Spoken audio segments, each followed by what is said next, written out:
Real people having real conversations, reaching out to the real people who need to hear us out.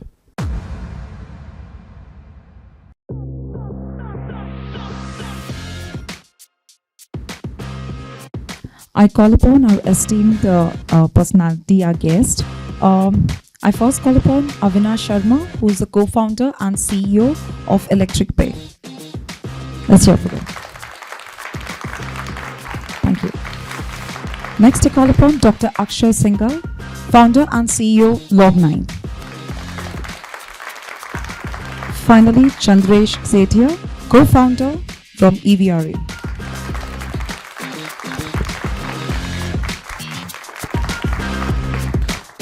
I take charge from here.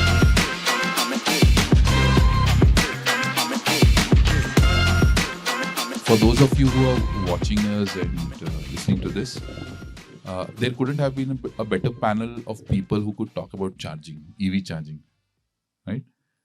This group, this set of panel members has enough experience to put now in terms of it could take us to decades, right? Total on the kind of work we have done in EV space, but specifically even in EV charging. So how I'm going to do this, I'm not going to introduce you all. I would want you to take time to introduce yourself as an individual and as a company.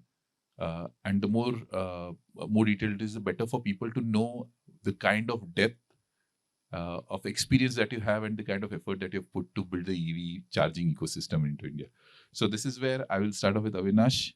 From Chandresh, is it? I thought I will take the alphabetical order. That's why A and C. But Chandresh, you're on the spot. Let's do it this way. Chandresh, over to you.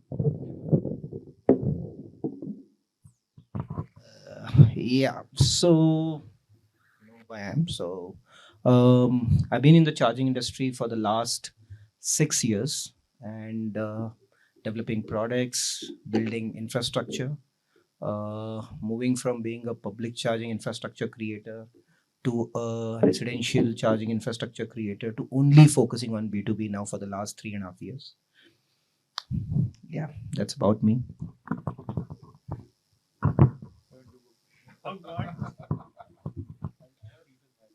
You have a reason why. No, because Maxson gave a brief saying that, listen, introduce yourself in a long form manner. Correct? And I was going to do that, what you did, in a very short form manner. Typical last bencher. Correct? Cool. Okay. Hi, I'm Avinash. I'm co-founder CEO of Electric Pay. We are building an EV super app. I'm used to this when I'm speaking on forums and panels. Correct. So essentially, quick introduction. So what we do is we solve largely the three big problems of EV adoption of personal mobility customers, like people like you and me, for example, who go to offices. One is we figure out charging for them. Correct. The second is we help them buy scooters, pick from scooters of multiple brands. So we have physical stores as well, where people can walk in, look at options of different scooters and then buy.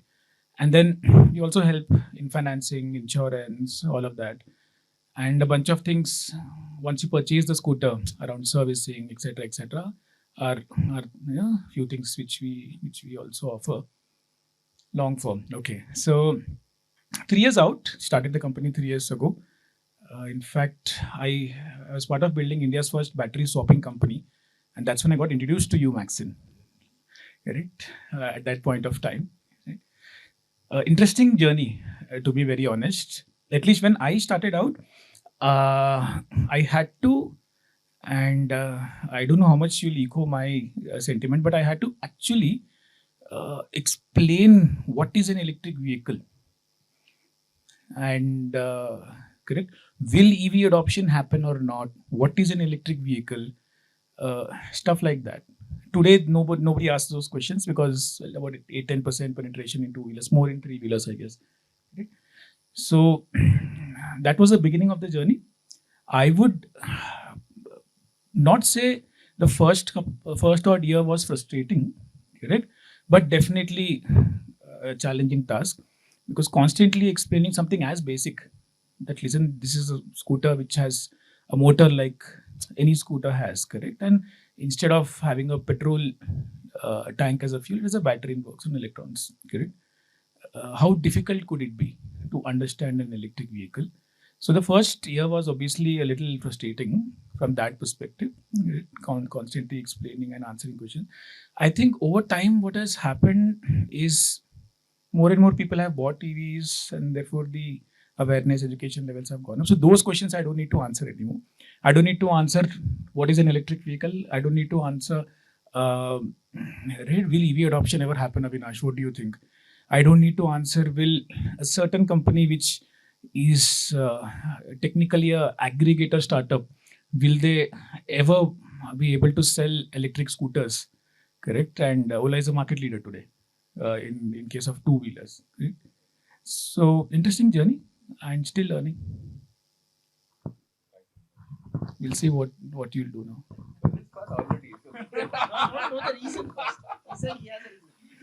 So that's what I was starting with, right? So the reason I asked these gentlemen here to start off with, like, was because I am not somebody who is into the charging business to start with, and our any work that we have done on the charging side came in from our pain points that we have seen with the customers or people who we are serving to, and unlike the two folks here, two gentlemen here who would compete or not compete with each other, I work with all three of you and have worked previously or we are working or and all of that. And the idea is that how can we leverage the charging infra which is coming up with partners like these and others, and how can we kind of enable them to reach better to the customers that we are serving to, which is primarily fleets in the market, ranging from Magenta to all the other fleets out there. Today we have about 150 fleet customers across 27 cities.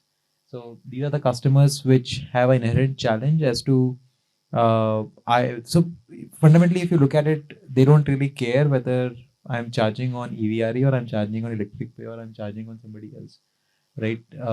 What matters is that where am I able to discover the charges and how straightforward and streamlined the process is.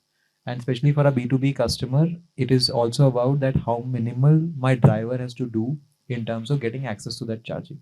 So all the work that we have done is to make sure that we are able to connect people who are providing charging, provide whatever benefit we can provide to them in terms of whether utilization or whether getting access to customers, predictable demand from the customers, and on the customer side, predictable charging being available to them. So that's where I come in, and that's why I said that let's the people who are actually doing stuff in charging speak first, and then I'll come in and where I come from. As far as Log9 is concerned, what we do, the fundamental business of Log9 is to make batteries. We are trying to indigenize batteries as much as possible by building different layers of the battery technology. Obviously started with battery packs, but essentially started with cells first, then battery packs, though it is far easier to commercialize battery packs first, given what is available in the ecosystem and the technological depth or the manufacturing capability that we have. But as you try to indigenize different layers of the battery pack in terms of the cells, the thermal management, the embedded system, BMS, and the other power electronics and the charging circuitry as well, right? So they have different levels of complexities, they have different levels of technology and all of that required. So that's the fundamental business of Log9. And then as you go about building batteries and cells and all of those things, it is also important to leverage the insights coming from these hardware or the capabilities of these hardware products into providing better value out of EVs for the customers who are using it. And that is one of the big missing pieces that we found in the ecosystem, that a lot of people want to use data analytics, AI engines, models, and all of those things as fancy words. But nobody really cares that what happens with the data that is being collected. And if data reliability is really kosher, and so I'll give you a very simple example, right? We collect almost 30 variable data every second from each battery or vehicle in the field, right? And as we were going in that journey in the very initial days, we depended on third-party telematic systems, right? And so if you do a very basic view on those on the data being collected in the dashboard, you will see that everything is fine, right? The data is completely continuous, it is coming all the time. And but only when we spent like almost a month because of a problem that came in, one of the vehicles got stolen, right? And the data didn't show us any anomaly whatsoever. And as we got into digging up and figuring out what happened to that vehicle and how did it didn't raise a red flag, because the measures were there. So if it is being stolen, if it is going out of a certain territory, it should raise a red flag.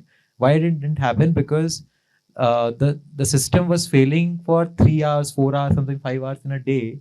And what it was doing, rather than showing a gap over there, it was just extrapolating the data in between. Right. So very smartly, the provider has filled in the gaps automatically in the software itself. Right. So if data is not available for 30% of the time or 20% of the time, then that data has no value. It's redundant. It's as good as not having it. Right. So those are the things which are very, very important when you are trying to build models on data and use them for any kind of commercial value. And that's what essentially we try to do with charging as well, where we try to see that how many vehicles would need charging when, where, which part of the city, what kind of predictive future models can be built on in terms of how much charging power would be required, how many chargers would be required in different locations and different parts of the country.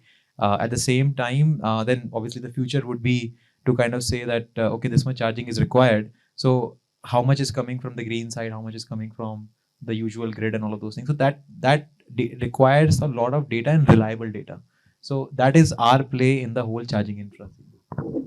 If you see, the panel is pretty interesting. And if I know of you all, Chandresh used to do a lot of public charging and now fleet charging, V2.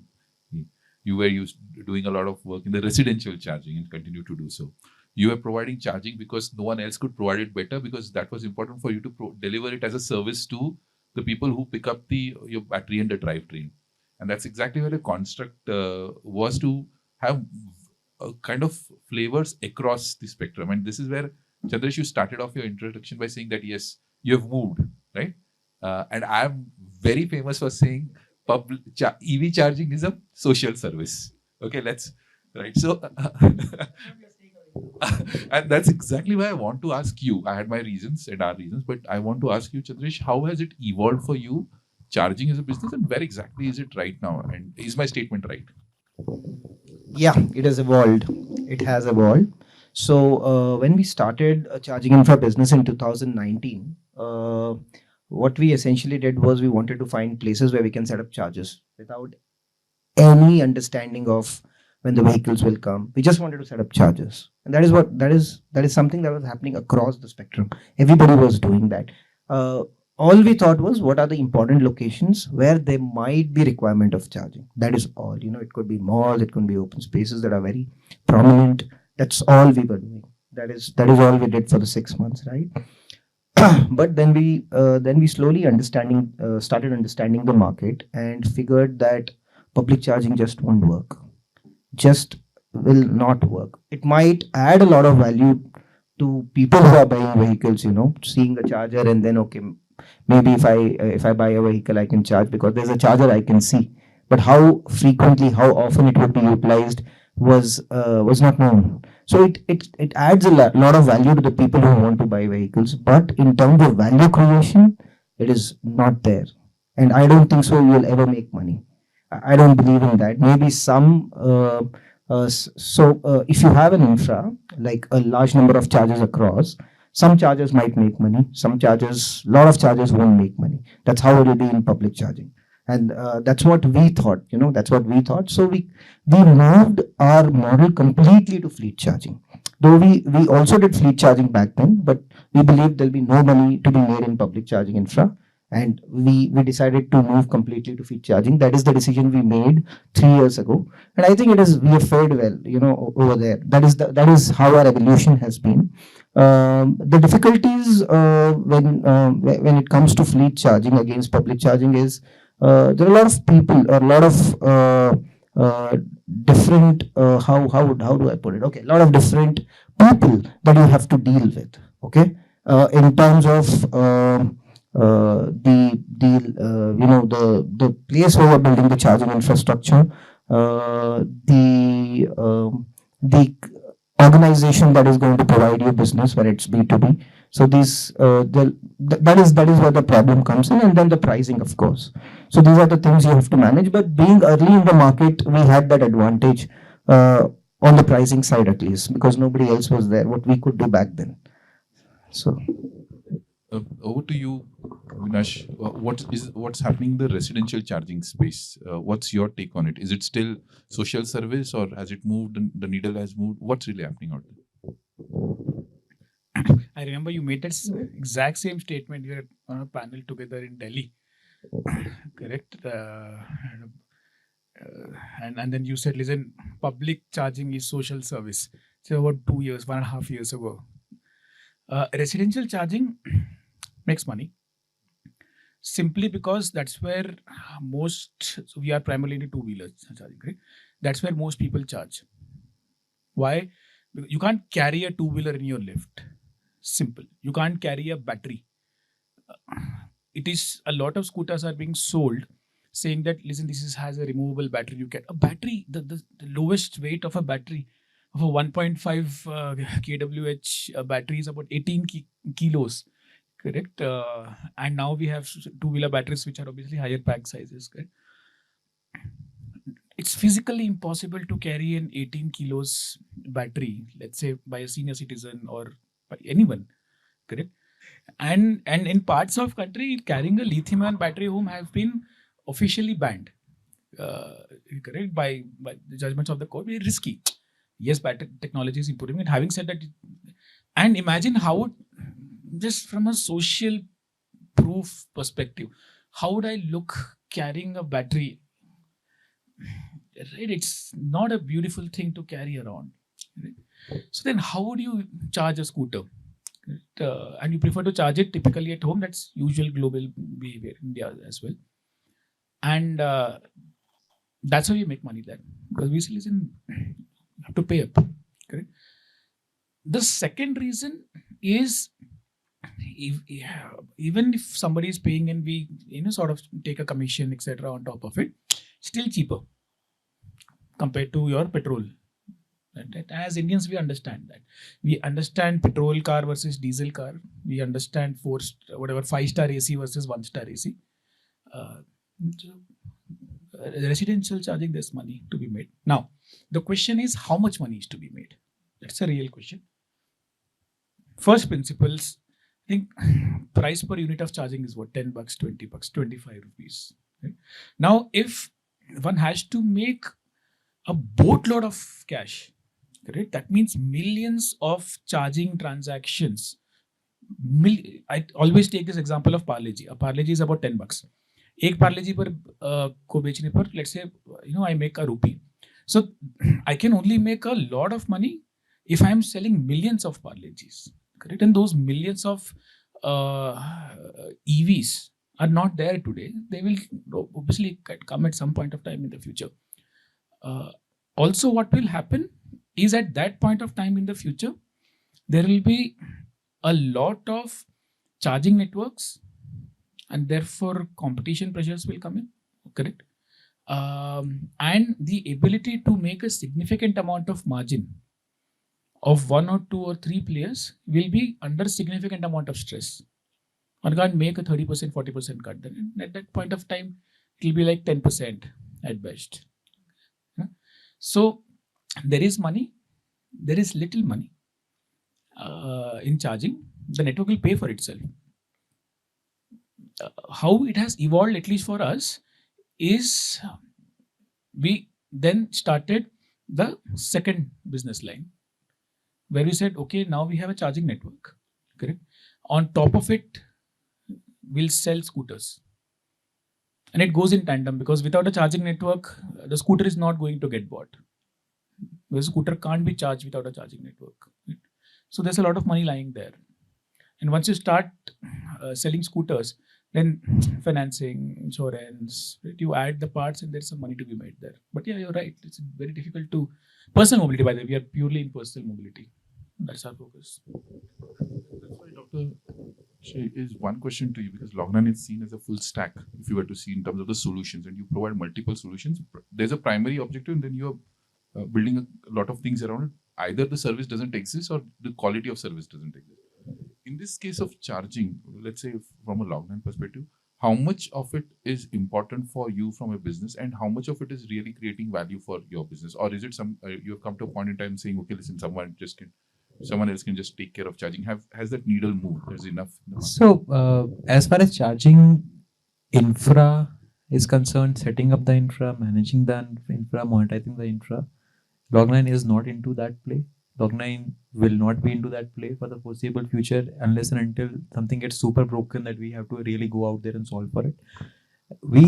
But there is an inherent need that we feel to be associated with that infra, because when charging happens, if I am integrated into that entire tech layer of the charging infra, it helps me get a lot of insights about how the charging has happened, and that inherently feeds into how the battery has responded to it and what has been the impact on the battery with respect to the kind of charging that we have used.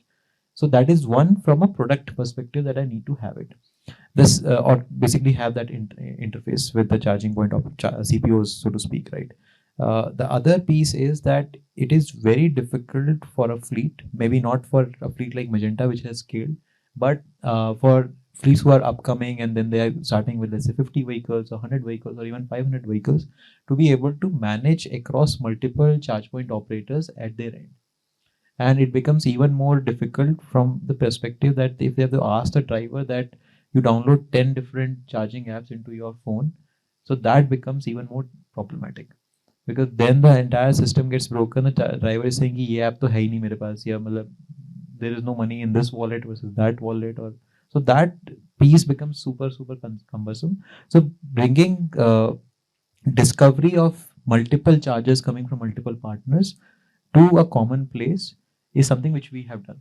That's And InstaCharge? Is that that InstaCharge? is InstaCharge. Okay. So InstaCharge is basically that when a fleet is trying to charge their vehicles, they don't need to run around multiple apps, multiple people, and they get access to a consolidated base, or so to say a discovery platform, that okay, this is all the chargers which are available for GBT fast charging, which is primarily we have scaled so much, and also motivated people to scale so much. And as we see larger vehicles come in, like we were discussing outside about four-wheelers or CCS and those platforms, because essentially in the commercial business, rapid charging or fast charging has to be the play, right? Otherwise you cannot really serve so many deliveries and all of those things to happen in a day's time.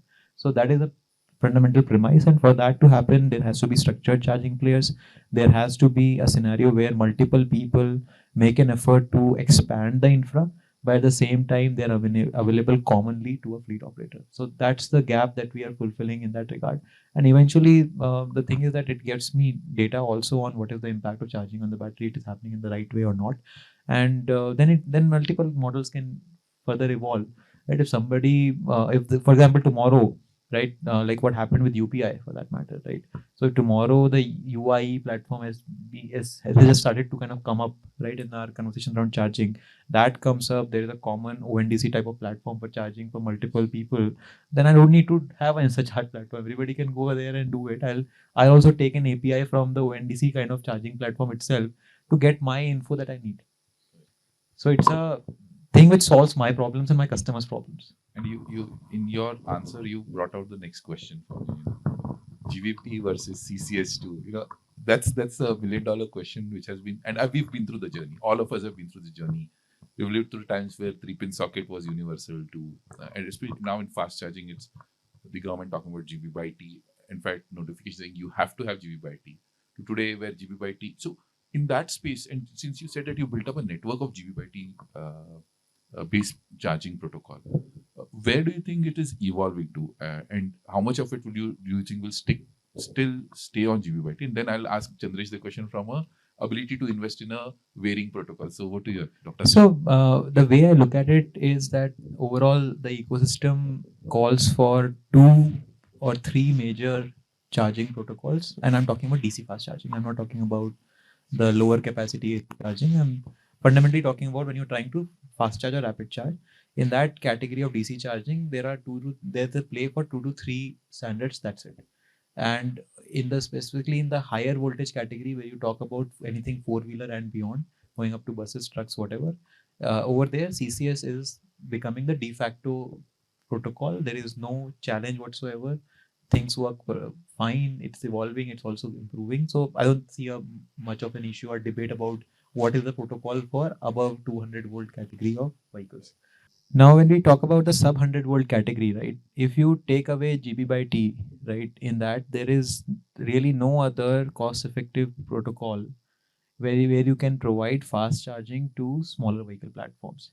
So that is where we started with. We had to make our products under deliver because there was the limitation in terms of the power that GBYT offered. But everything else beyond GBYT in that sub 100-volt category offered even less, right? So, and the premise that we had was that a proprietary charger technology is something which is very, very difficult to scale. Both of my friends know it, that scaling a standard charging protocol itself is a uphill task. Now you say that, okay, I have my own shit, then it becomes even more challenging because now you're fighting that battle solo, right? Whereas if it is already difficult, 100 people fighting the same battle from same side, right? So that is the call that we took, that was okay, if 15 kilowatt or 30 kilowatt is available, so be it. If it doesn't lead to a 20-minute charge time or 15-minute charge time, it leads to a 30-minute charge time, so be it. Because a new charging protocol is something which doesn't go beyond one single company's capability, and no company can, at least we are not Reliance or Adani or any of those companies that we can say that was we introduce something and we'll make it a de facto choice. So that is where GBYT has stuck around, especially in the three-wheeler category. Also, we brought it in the two-wheeler category. Two-wheeler is seeing other solutions also come in terms of your Type 6 and all of those things, and that Type 6 will also come in as a major force. Now, whether we are also kind of evaluating right now that whether Type 6 can be leveraged for the three-wheeler category as well, or the smaller four-wheeler category like your Tata Ace versions and all of those things, to still deliver a fast charging option. But Type 6 will not be able to go less than a 1 hour charging time, right, on these platforms. So if you really want to deliver the 30-minute, 20-minute kind of a scenario, GB by T seems to be the only feasible options in the sub 100 volt. But is it justifiable to hold it onto a few platforms in that category? That is something which only time will tell. So with that, Chandresh, with a moving ecosystem of protocols, and for someone who's putting your own money out there, there's capex putting it out there. Akshay is doing it because he sees that he needs to build his solution matrix. For you, it's absolutely business. If you get it wrong, you're out. Right. So, what's your take on this? The protocols, and we'll go and come to the LEV6. That was supposed to be one of the conversations we're going to have, but for whatever it is, even without that, how complicated is it for you, for a company like you, from a protocols perspective? For us, I believe it is easier than the others because we don't put any speculative capex. So whatever vehicles are there on the road, our charging infra is supporting them. So at the base, at the most basic level, we are not adding any chargers that does not support a vehicle, and we already have somebody who will be using the charger, and that is the reason it is not a big problem for us. Zero speculative capex. So on that side, it is less of a problem for us. But anyways, the only way you can make more money in the fleet charging market is by increasing utilization, and that is only going to come with more vehicles. And then there is a change in protocol, the new vehicle side. Then it is going to be difficult for us. But at the base, we are able to make money on the infrastructure that we have created and the vehicles that we are serving today in the market. So on the business side, it is taken care of. But when it comes to the changing protocol, the problem is that um, uh, when we build hubs, right?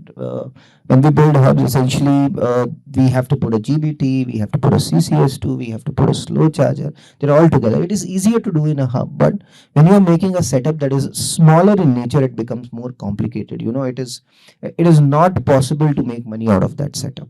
So that is where the issue is. So a network, if you have to create a GBT network or a CCS2 network, the complication is either both of them have to be at the same place. That is very complicated. That kind of money, to invest that kind of money and not make money, is really bad. So the problem is that, so if you have a common protocol, it is always easier. It is always easier. But for us, it is less of a problem than others. That's what I believe. Yeah. Brings me to Avinash. The two gentlemen are on the side where it is on the B2B side, really speaking. But you come from the B2C side. how much of this protocol issue is an issue? What's happening in the two-wheeler charging space at residential? So, any comments on that, on purely from a protocol perspective? Where are we on that? So how we build the charging business for the personal mobility side? So on the charging side, we've actually built that single app, correct? So instead of having multiple apps from multiple charging networks, access everything in one place, essentially speaking. Correct? So we listed, for example, Tata Power chargers, I don't know, static chargers, for example, all of them.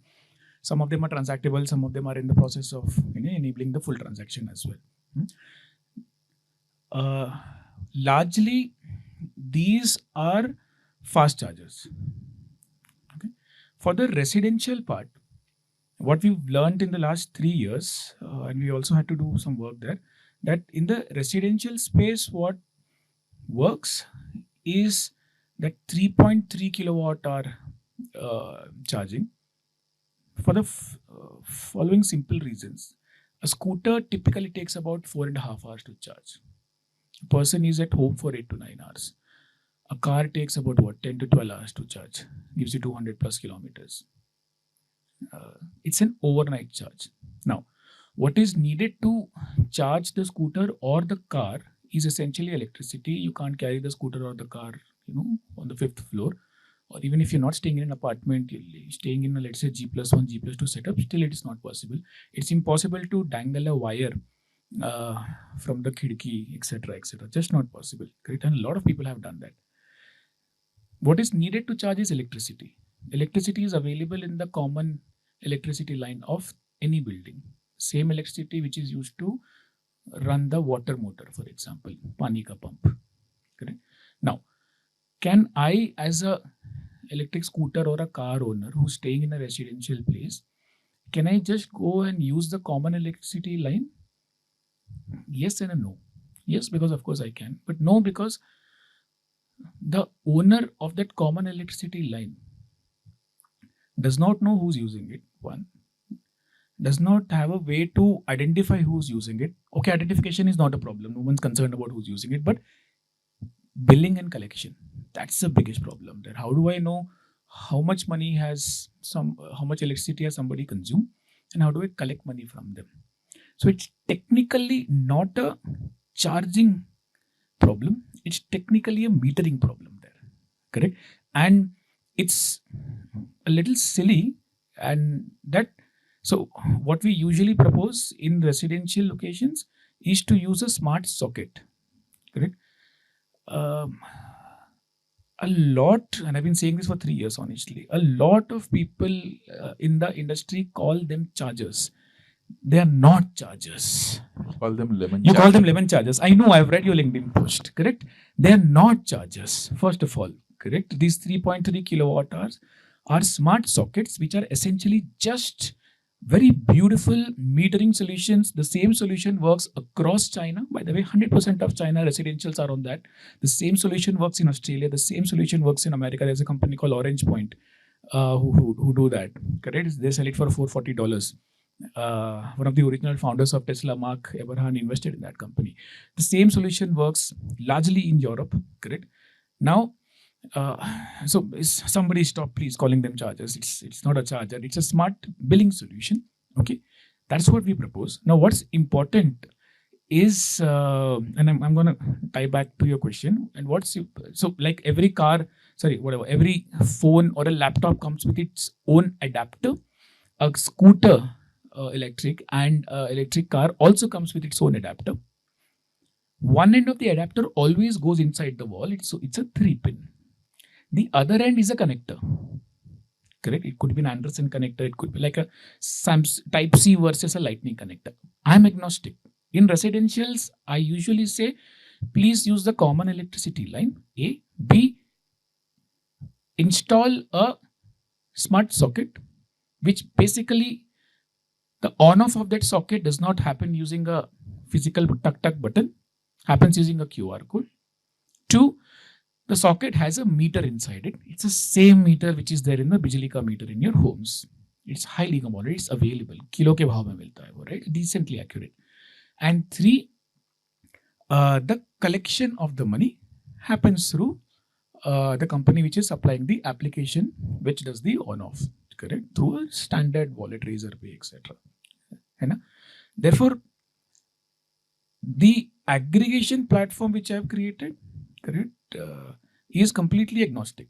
So for four-wheelers, let's say if you're driving your car outside and your car has a GBYT, or let's say a car has a CCS2, I provide transparent information that here's the next charger which is available. It's an EVRE charger, for example, and this is the connector. It's available. Here is the pricing.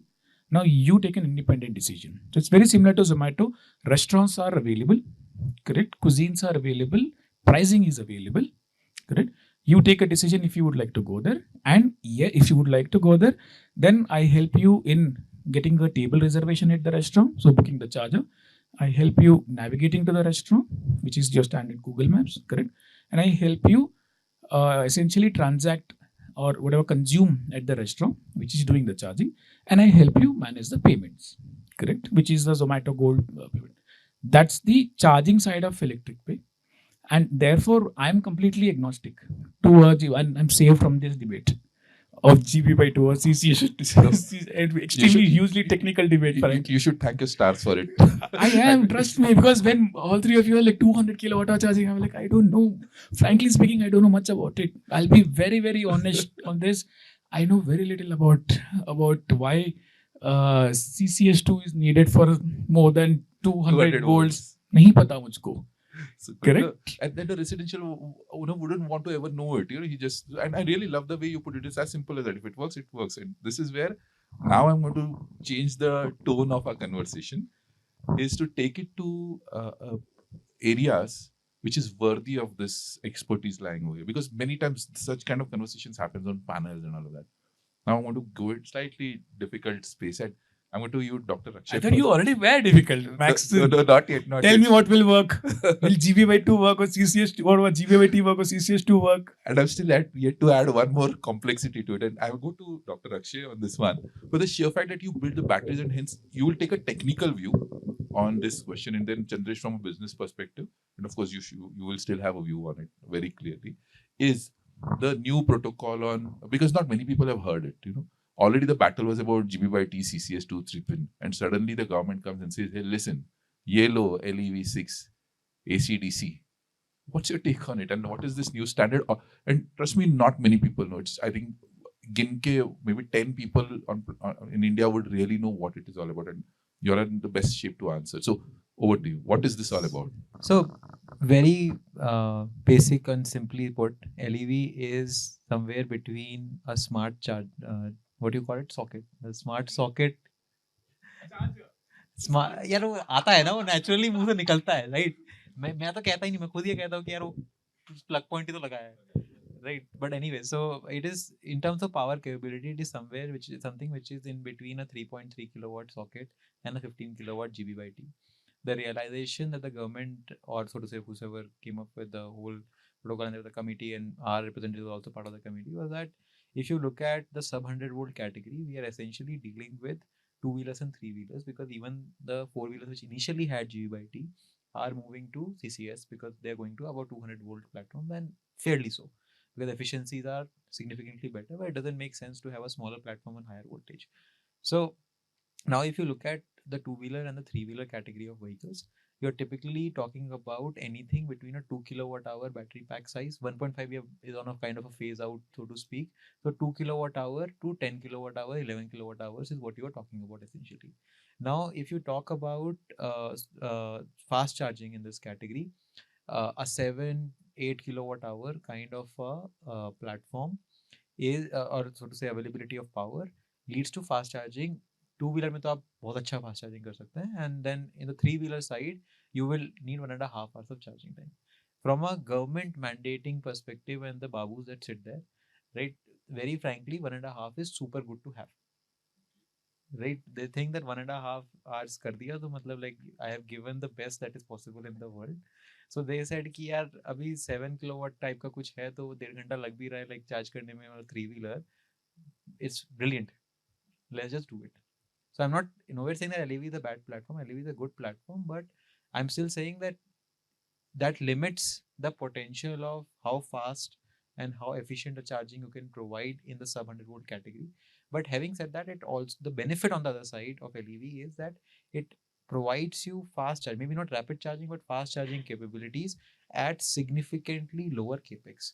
Because at a 7-8 kilowatt hour, 7-8 kilowatt kind of a power capability, your overall power infra requirement from a transformer perspective, from the DC-DC converters that go into the charger itself, the capex of the machine, all of those things are not linearly half as compared to GB/T. It is at least quadratically reduced as you go to a 7-8 kilowatt hour kind of a number rather than a 15 kilowatt or 30 kilowatt GB/T kind of protocol. So that is where the beauty of LEV comes from, in the sense that the cost of infra reduces. You still get fast charging capabilities, maybe not rapid charging capabilities, and hence it is something which is being kind of spoken about significantly. Now the flip question on that is that you said that it is going to fast charge a 3-wheeler and it can possibly rapid charge a 2-wheeler, but 2-wheeler to fast charge 3 kilowatt पे भी 4 kilowatt पे भी fast charge हो जाएगा. Like for example, if you have the capability in the battery, even a 3.3 kilowatt charger can charge a 2-wheeler in 40-45 minutes, which is faster than fast charging. Right तो अब LEV क्यों करना है, फिर तो आप एक 3.3 रख लो और उधर आप GB/T रख लो. So this is where, while there is a lot of noise in the ecosystem around LEV, still people are in a fix कि ये करना है नहीं करना है कितना करना है and all of that. One day we are also excited, other day we are also questioning. So that's the scenario right now. That's why I'm going to ask this question. Is this India's attempt to redeem itself from what they did earlier, a mistake of adopting a Chinese standard and not having developed an Indian one? So, chalo, is that how you think? And I'm going to stick to you on this one. Sorry to put you on the spot, but you know where I'm going with this. One thing is that we inherently are very nationalistic folks. That is, I think, good and a bad thing at the same time, because sometimes we end up shooting ourselves in the foot by being too nationalistic. Right पहले धंधा solve कर लेंगे, उसके nationalism अपने आप solve हो जाएगा. And I am not saying that we shouldn't take calls from that perspective, but my point is that if you are saying that okay हमने एक चाइनीज प्रोटोकॉल अडॉप्ट किया था GB/T, right, and now because it was a Chinese protocol, right, hence we should leave it behind and move to a new completely homegrown protocol. That is also anti-nationalist in a sense, because the public money has already been invested on that infra. Right, you have already invested hundreds of crores building the GB/T protocol, right? जिसको क्या कुछ और Bharat DC बोलते हैं ना. हाँ, तो हमने उसको इंडिजिनाइज किया था ना. DC001 भारत DC001 हमने किया ना, उसको नाम दिया ना, like उसको साड़ी पहनाया हमने. We did that, all of that, यार. So what's the problem now? Just that you don't call it GB/T, you call it Bharat DC001, and a lot of public money has been invested on that side. Now, if the sole attempt is just to give away a Chinese protocol and get to a Indian protocol, I think it's a foolish attempt. But agar there's a real use case that okay, there's a significant cost saving on the LEV side, and then we say कि LEV लगा लेंगे तो मतलब like okay, you don't get to 30 minutes or 20 minutes of charging on a 3-wheeler, right? But it solves mass scale of the problem and only 10-20% niche cases remain. I think it's a brilliant choice. I think thanks for being very absolutely brutally honest about it, and that's exactly what this entire conversation is about. Chandresh, your take on this, because you do a lot of 3-wheeler charging. Okay, 4-wheelers are yet to kind of come through. I know you do both, but in the 3-wheeler, suddenly you have this LEV AC/DC coming through. What's your take on it, and the industry's readiness to adopt something like this, and suddenly someone saying, "Hey, now aaj se abhi ye kar lo." So, what's your take on it from a businessman perspective who's putting his hard-earned money into this? First thing is the fast charging on the. I'll take that. Okay, 2-wheeler side. We don't do that today. 2-wheeler charging, because we believe that it's a very poor asset utilization model, very poor, and we will never do that business as far as 2-wheelers are on slow charging. It doesn't make sense. It is horrible asset utilization model. So we don't do even one 2-wheeler charging today in the market. We just don't do it. So coming to the LEV6, it solves that problem, for us, because if there is fast charging happening on the 2-wheelers, we are always wanting to get into that business. If something is charging in half an hour, that is taking 4 hours, 3 hours today, it clearly makes sense to invest money in that business. Again, Why it makes sense for us? Because we don't put speculative capex. That is the only reason why it makes sense for us. And the only thing that we have to understand is, will it grow large enough for us to put money in it? Will this standard stay? Is it making sense for the business to actually, if we put money, is it going to make enough money over time for us? And are there enough vehicles, or will the standard grow? So that is the most important thing, and that depends on how much mandate is done, how much companies are ready to adopt. These are the things that we have to focus on. That is from the business perspective. Now, coming to three-wheelers, yes, it might make sense somewhere. You know why? I'll tell you. Because today what is happening is the slow charging that is there, the 3.3 kilowatt socket charging. Careful here. Careful here. So, yeah, we actually built a model on that. Okay, so yeah, and it is totally only a socket solution. No, yeah, I am with him actually. Yeah, it's a smart socket, but there's innovation on a lot of innovation if you're building hubs, right? There's so much innovation you can do on the hub level. There's power. There's so many things you can do. So so much technology can be involved in that whole setup, other than just the socket. But the socket solution actually came in. Why? Because it's, again, a poor solution. You're using so much land, and then you're putting a socket. The vehicle is parking for 10-12 hours over there. So it is not a great model, right? And how many vehicles can you charge on that socket? That is the complex part. So the problem there is that as a businessman, I would have never taken up that business if the industry was not there. Because the industry is doing that, I'm doing. Ideally, I would only want to set up fast chargers.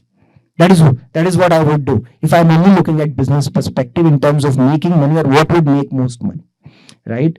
But I'm doing it because the industry is there. The industry has that many vehicles on the road that need that kind of solution, right? Now, what will happen if LEV protocol comes in? It is faster charging than what is the current model, right? So there's a DC system involved, a smaller one, like a 6-7 kilowatt power. So even that at least will take 1 hour, because you're not charging from zero. So let's say 40 minutes, 45 minutes for a three-wheeler. So that is still better. I'll tell you why. In the night, at one point, I can be charging more and more vehicles. So business perspective, it is still better than the current solution. It might not be the best solution. Again, I am saying because I am talking about building my business in the direction the industry goes. We are an infrastructure business. We are the backbone, right? We are the backbone. Though we are very important, or most important in certain cases, because if I give you an example, there's this company called Z.com. I don't know if you've heard of it. Back in 1999, they failed because internet penetration was poor. They're as good as YouTube. What they did, and the kind of things they involved, and invested by some of the biggest investors globally, right? They failed because the backbone, or the infrastructure, the internet penetration in the US was less than maybe 40%. That is why they failed. So we are the backbone, and we build the infrastructure that is for the vehicles that are there in the market, or will come in the market, or we understand that India will have these kind of vehicles. There certain things might not happen because of the cost of the vehicles if you do certain kind of technologies, right? Now, I am building business based on what is there in the market and what I foresee will come in the market. And it has worked for us. We are profitable selling energy. At least I can say that proudly. I don't know, invest in my own capex and still being profitable selling energy. So that is So that is my input on LEV side. That it still works for us. Though it is not the best solution. It is not the best solution, but it works for us because we have been charging vehicles taking 4-5 hours, parking there for 10 hours. So essentially, this could be. I mean, the attempt would have been to replace an with a national sentiment, but probably it could work. Is that how it should be, Akshay? Yeah. I have a bit of a different view on this. If you look at overnight charging, right? Essentially, when you're talking about charging at night, you're talking about charging a vehicle when it is idle, right? No matter how efficient a fleet runs, the vehicle is standing more than 50% of the time. I'm talking about 24/7. Right, more than 50% it will still be standing. no matter how much utilization rate you increase. Now, when you're charging the vehicle idle, having somebody to rotate vehicles to get them charged is an unnecessary expense of that manpower who is moving around the vehicles. So, at least my understanding of the ecosystem and the fleet aspect says that if it is sitting idle, it needs to sit somewhere. And if it is sitting somewhere which is either organized or unorganized, if it is sitting unorganized, having the availability of a 3 kilowatt power is far more feasible if it is unorganized. If it is organized, having the ability to charge 100 vehicles albeit at a slower rate is more feasible than having fast chargers and doing 4 at a time and then keep on rotating them. And I see Chandresh wanting to answer. Hey, listen, I have a different point of view. Right? So that is on one side, right? And when you talk about any kind of fast or rapid charging, the faster it gets, it is better. And for the sole reason that fast charging is a solution which is an opportunity charging solution. So if you're trying to do it on the go, right, you're trying to go to a fast charger because you are on the go and you need to fill up, right? That is where it has to be fast as possible. Now reducing it from 15 kilowatt to 7-8 kilowatt inherently kills that problem. Increases that problem because you're not taking longer, double the time as compared to what you would do earlier with the opportunity charging being available. So that is where the problem lies. And also another, so what this is, one is space availability and the manpower ability to be able to rotate vehicles and assets to charge. The second problem is slow charging, no matter what you do, will always be the cheapest because the cost of infra is the lowest. And also good for your batteries. And good for the batteries, right? Yeah, absolutely, right? So it's good for the pocket, good for the battery life also, right? So now when you go to opportunity charging, the cost will always be higher. So the general Desi mindset was save cost wherever it is possible. But as a fleet charging operator, for him, it is like jitna jaldi dispense karega But utna so on that point, sorry, I'm just taking a minute extra maybe, but like I'm saying that, so for him, so that's a good. I think we took away those columns. But what I'm saying is that for a charge point operator's perspective, right, it becomes important to increase the turnaround time at their whatever charger locations are there. Unless you're doing like charging solution for a fleet and a hub and all of that, then it's a different game altogether. But when you're trying to put a public charger, even for B2B application, over there, it's better for you that the vehicle comes and goes as fast as possible so that the next one can come in. Right? So there also reducing the charging time, increasing the speed of charging makes more sense. So from that perspective, again, you need to go back to 15 kilowatt or 30 kilowatt kind of thing. And that's why Chandresh, grab that mic. So the first thing here is, so the costs, okay, my answer was completely based on business perspective, right? So what he's saying clearly makes sense. When the vehicle is idle, you would charge, and that is the convenience that people just don't, they are not aware of it. It's there, but they're not aware of it. That is the best thing about an electric vehicle. When it's idle, you can charge it, right? But when it comes to building hubs, right, it is not just about how many vehicles are parked and then you have to rotate. It is about the power consumption that is happening. Okay, so I have to take a load of a certain number. If I'm charging, let's say, 100 vehicles, I can take 100 parking spaces. I can charge my customer for that. But the load that I have to take for charging 100 vehicles parallelly is massive. It's 300 kilowatt. If I have to consider 3, which is not true, let's say 2 also, it's still 200, 250 kilowatt load that I have to take, factoring the correction factor and other things.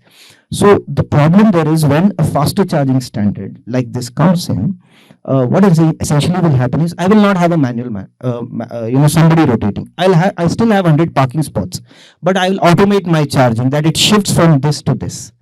So I can double the number of vehicles that I charge. So you're solving it from a business perspective. Exactly. Business perspective, 1, 2, also. This is fun. This is why this conversations on mobility was set up. This conversation don't happen on formal panel discussions. More on this. So yeah, that is right. The business perspective is clearly there. Yes. So another thing is fast charging. When it comes to fast charging, setting up public charging station and the complexities of setting up public charging station, trying to onboard fleets to charge on public charging station, it's very complicated. It's not as straightforward, as one would, and it is only useful for certain kind of vehicles that operate in a certain way, right? Yeah. So yeah. I get that. And now Avinash is thinking, these two guys are struggling, trying to grab the mic. When do I get that chance? And now he has the time. The conversation continues in the next part of the podcast.